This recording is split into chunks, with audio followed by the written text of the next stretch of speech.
Or in a winter's night a traveler, on a winter night in a traveler, on a winter night in a traveler, if on a winter's night in a traveler. The best short story ever written, I understand, is a very strong statement to make, and even if I can claim that I have the authority to make this statement because I have a degree in literature, I still believe that it's very difficult to have an absolute statement like this when it comes to a subject like this, because we cannot rip ourselves away from the subjective truths that we live in. Even if I go on to argue that I have a fixed parameters of evaluation, the list of those fixed parameters of evaluation will be practically infinite.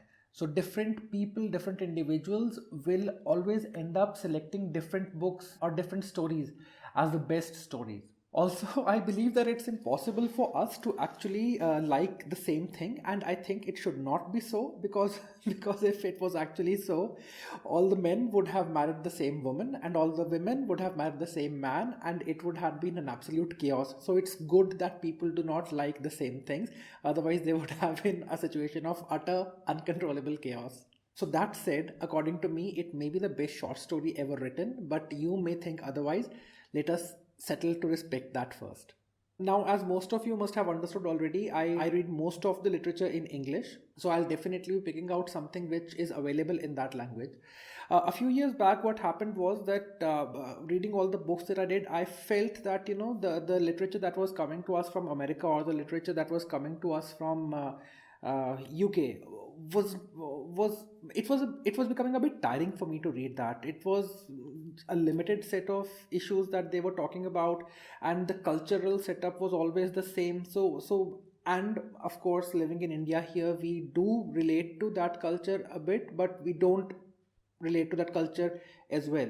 So it's a tricky balance we have with that kind of a literature. So I just started looking at world literature, and I started looking for translations from German literature, from French literature, from Spanish literature, and Italian literature, and so on. And then out of all of this literature, my most favorite writers started to emerge. I'll mention about those writers towards the end of the video, but first I will talk about the short story that I want to.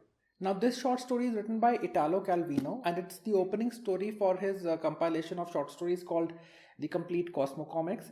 Now, this is one book which I highly recommend. If you have not read it, you have to read it. It's funny that generally people get introduced to Calvino's work differently. They would either get to know about the Invisible Cities, or or in a winter's night, on a winter night in a traveler, on a winter night in a traveler, if on a winter's night in a traveler, if on a winter's night a traveler. I'm sorry, I've always found this name very confusing.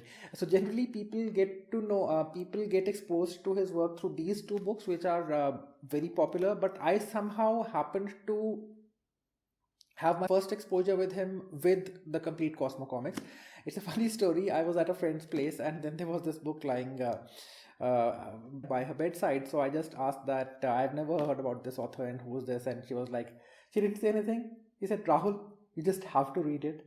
So I just went back and I bought the book, and I just had to read it. So I read it, and it emerged as something which I had, like, it was so beautiful, it's difficult to express. And this is the point that I'm trying to make here.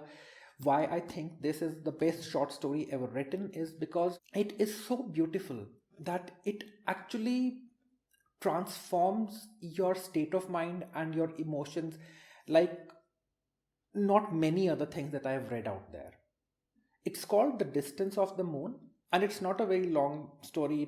It's 16 pages in the edition that I have with me. It's a very different kind of a fairy tale that you would read, and the kind of world that it creates and builds for you, it is so unreal, and yet it comes out so beautifully and so detailed that it is absolutely mesmerizing. So it's basically a story about this one guy who who talks about the world that he lives in, and he says that back in the day, the moon used to be very close to the earth, and we could just throw a ladder and climb up to the moon. So that's how the story starts and takes off.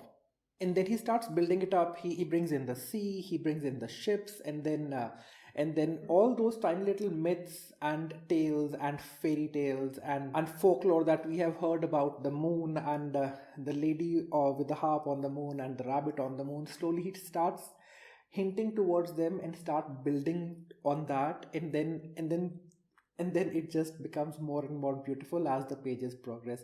So this is a story that you have to read in order to appreciate it. And I think this is such a beautiful piece of literature that you should not keep yourself away from it. If you if you can read, you should not deprive yourself of this wonderful experience that this story will give you. Also, this one text has so much of potential for so many different things. It's actually not even funny.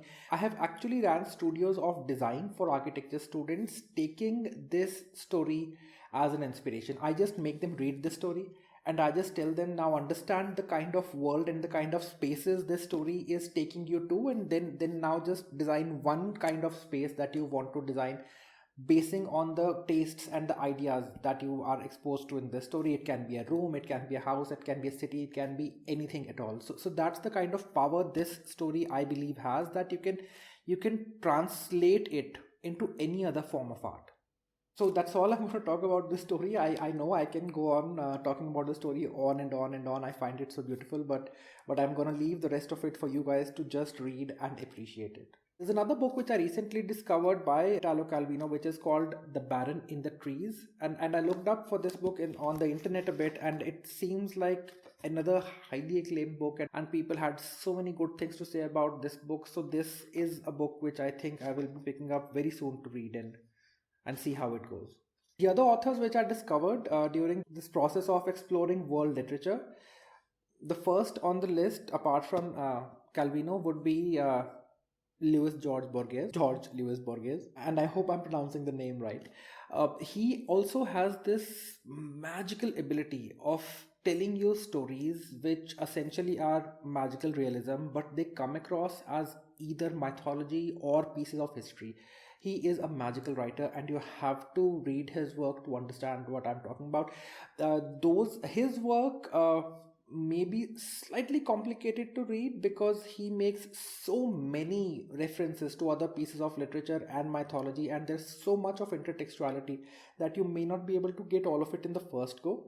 But we live in a digital age, we live in the age of the internet, so anything that you do not understand, you have your cell phones. It doesn't take long to just type in a few words and a few phrases, and then you'll get whatever you want to find. Robert Stelter is another author which I discovered. I have read two of his books which have been translated into English. One is called The Whole Life, and the other is called The Tobacconist.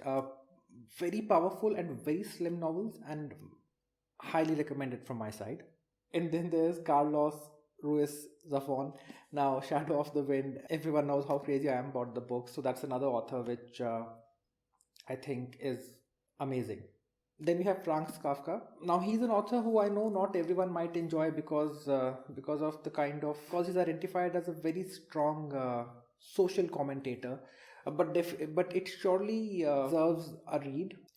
And recently I came across an anthology of horror stories, and two of his stories were included in that anthology, and I was quite surprised to see his name there because I had never seen his work as horror, and I was quite curious to know that how can someone talk about his work and classify it as horror. So people are reinterpreting his work, and they are reading it on different lenses now. So if you look at his work differently, I think it might have a larger appeal.